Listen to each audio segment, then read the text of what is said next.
Marian, long time no see. This is Paula. I'd like to talk to you for a minute. Do you have the time? Good evening, Paula. It's been a while. How are you?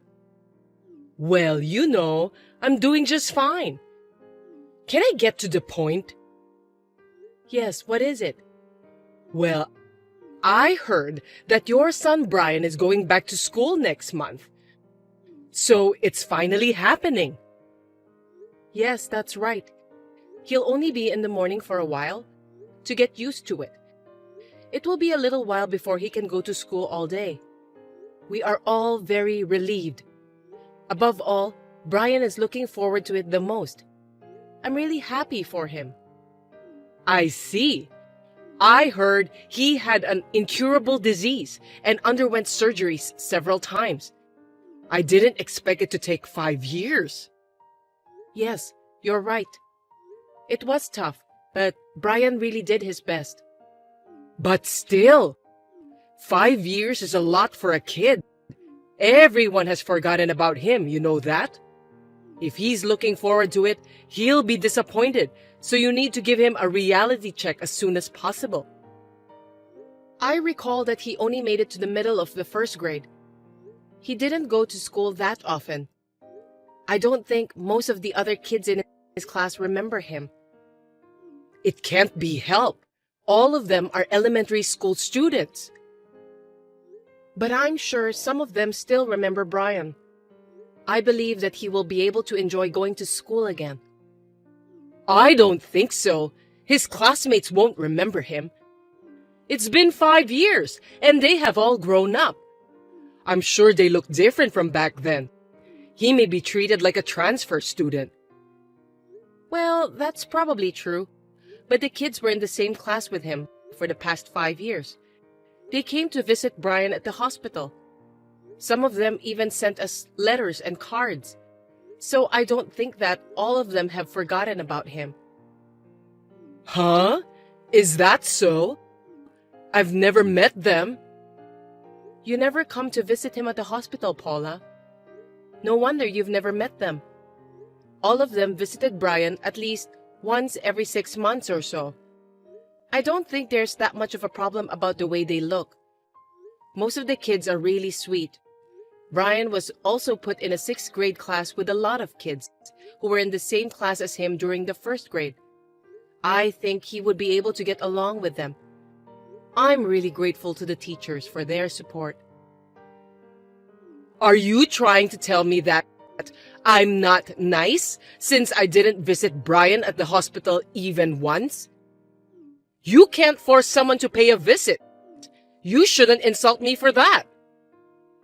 Please don't get me wrong. I didn't intend to insult you. I don't think I can trust you. Well, a weak and fragile little boy like Brian won't be able to keep up with his classmates in playing games outside and so on.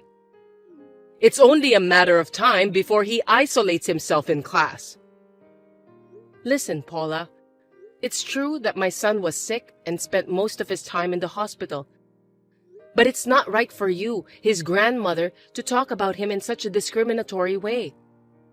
Oops, my bad. I didn't mean it that way. Are you sure about that? I think you're being a bit too harsh ever since we started our conversation. But it's true that Brian can't keep up with the stamina of the other healthy kids, right? I don't think there's any place for him at school when he comes back. Well, I think the physical aspect will be hard for a while. I'm going to take my time until he gets used to it. And I don't think there are any kids who would ostracize him just because of that. I've met almost all of his classmates, and I don't think there are any kids who would leave him out of the group. You can't guarantee that anyway. Besides, it's hard for Brian to catch up for his study, isn't it? After all, his academic-related knowledge has stopped at the 1st grade level. It must be hard for him to keep up with the 6th grade subjects all of a sudden. Oh, I'm not so worried about his academic level.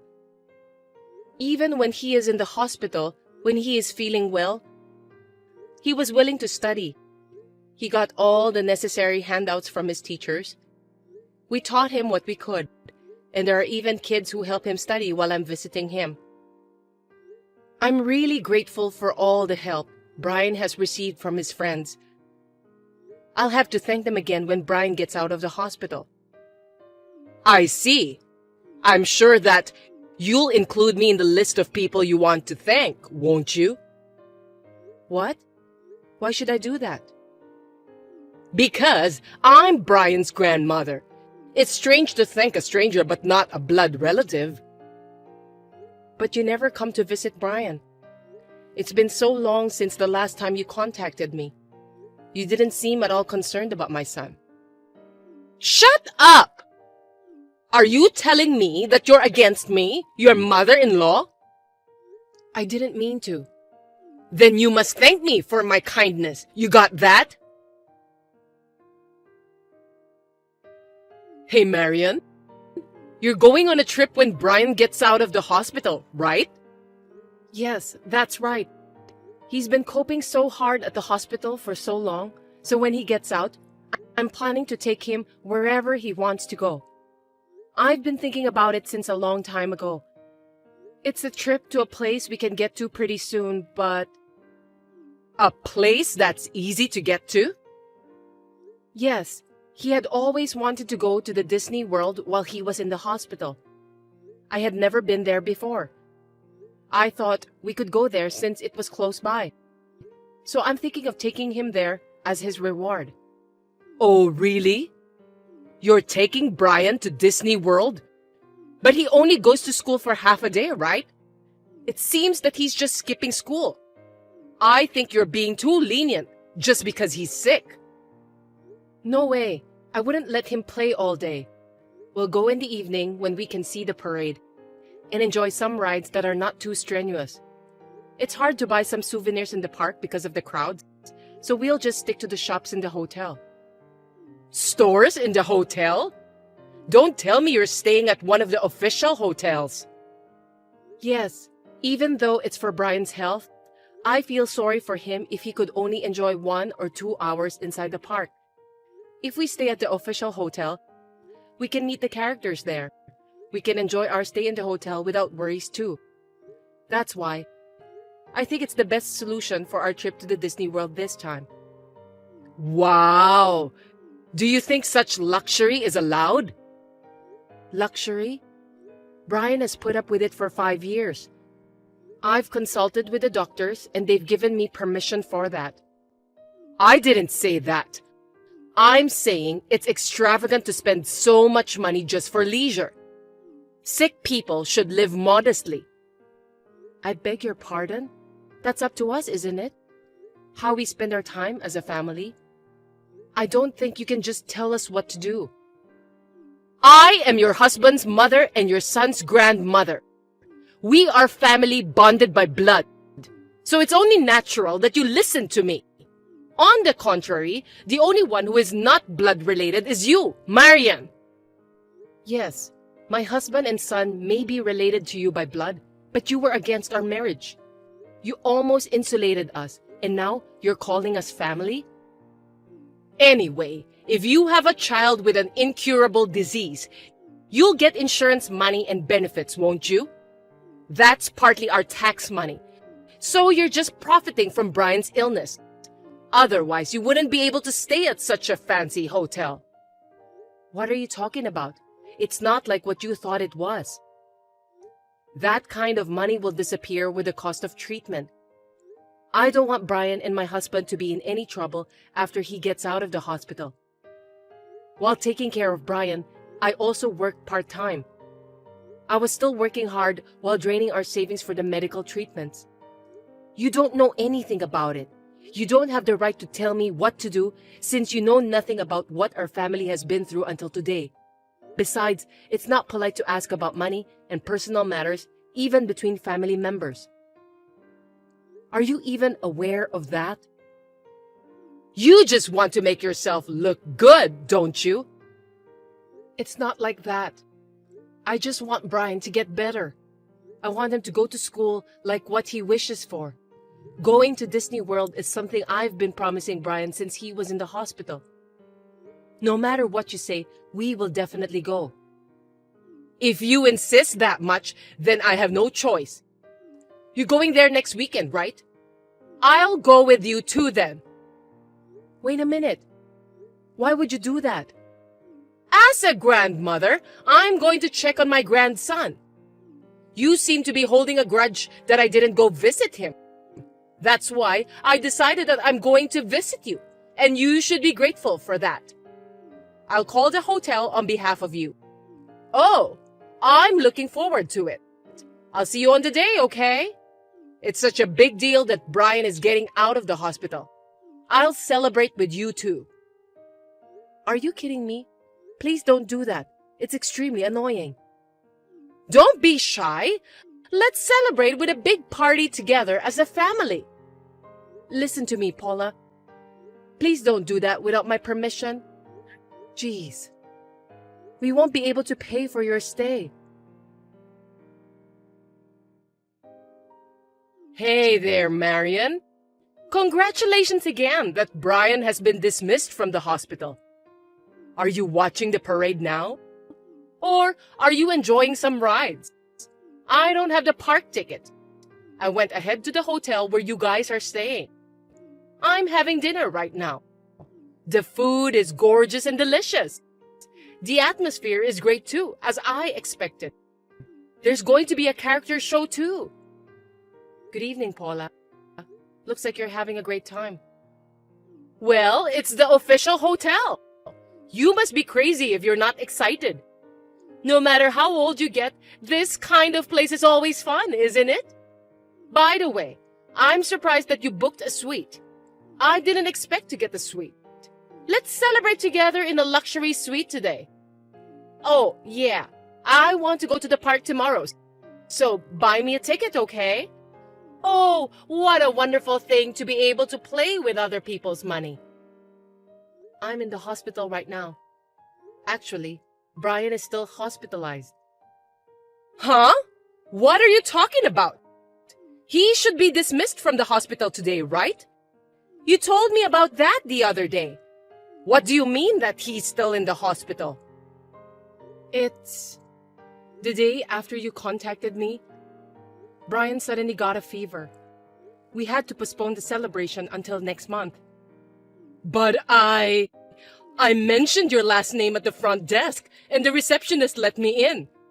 So that means you didn't cancel the reservation, did you?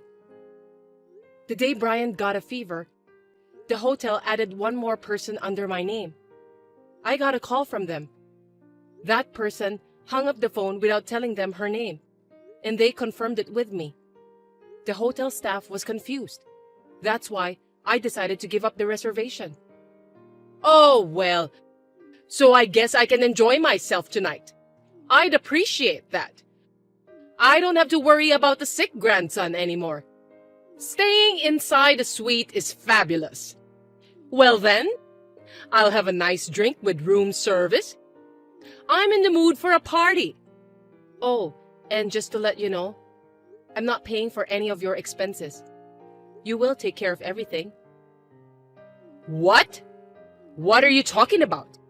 I didn't even tell the hotel my name. It was your reservation to begin with. Of course you're paying for everything, right? I mean, you paid in advance, right? No, I didn't. We were planning to pay on the spot on the day of the event. I didn't pay anything at all in advance. I gave the hotel your name, also gave them your contact information. Please enjoy your stay. What? No, I can't pay. I assumed you would pay for it. I only brought about $50. Well, I'm sorry to hear that, but in the first place, I clearly said that I won't pay for you. But you still contacted the hotel. That's why I'm sure you can pay on your own. I don't have that kind of money either. I can't believe it. I have no choice. I'm going to get out of this hotel. If I'm not staying here, I don't have to pay. But you already started eating, right? Then you'll be charged for the meal. If you cancel on the same day, you'll be charged a cancellation fee. Cancellation fee? By the way, how much does it cost? I haven't checked, but isn't it 100%? I think it's the same for all hotels to cancel on the same day. If that's the case, I think it's best to pay the cancellation fee after staying at the hotel. Well, to begin with, it's your fault for insulting me, Marian. So the payment for this hotel is your responsibility. Come to the hotel tomorrow to pay it. I've never insulted you, Paula. It's true that you didn't come to visit Brian at the hospital. I had already given up on that, so I didn't want you to come. I'm sure Brian wouldn't be able to enjoy the park with an old lady he doesn't know sticking around us. Excuse me? What do you mean by the old lady? I'm talking about you. Since my husband and I got married, we've been almost completely insulated, and you've never even visited Brian often. You were mocking my son. How dare you call yourself grandmother after all these years? You called him a weak and sick boy? It's offensive, so please don't say that ever again. Me, my husband and Brian have no intention of having anything to do with you in the future. And of course, we won't pay you, so you'll have to do it yourself. Oh no! Oh, and I've told your husband about this. What? What did you tell him? If my husband finds out, he'll be furious with me. I guess so. I don't think I'll have anything to do with you from now on. I'll block your line and bid you farewell. What? Wait a minute. I don't have the money to pay. I really don't. How am I supposed to explain to my husband? I don't know. If you don't have any money, you'll just have to ask your husband to lend some money to you. Well, have fun at the hotel. Goodbye. Wait! Marian! In the end, Paula paid for the hotel with her husband's credit card. She said her stay at the hotel was supposed to be a gift from me. Her husband was furious with her. He told her to work to pay back the money she spent at the hotel, so Paula decided to take a part-time job. Brian's dismissal from the hospital was delayed for about 2 weeks. Once he overcame his fever, he recovered well and was safely discharged from the hospital. We were able to go on a long-awaited trip to Disney World as a family. He is gradually getting used to his new class at school. He seems to enjoy studying and playing with his friends at school.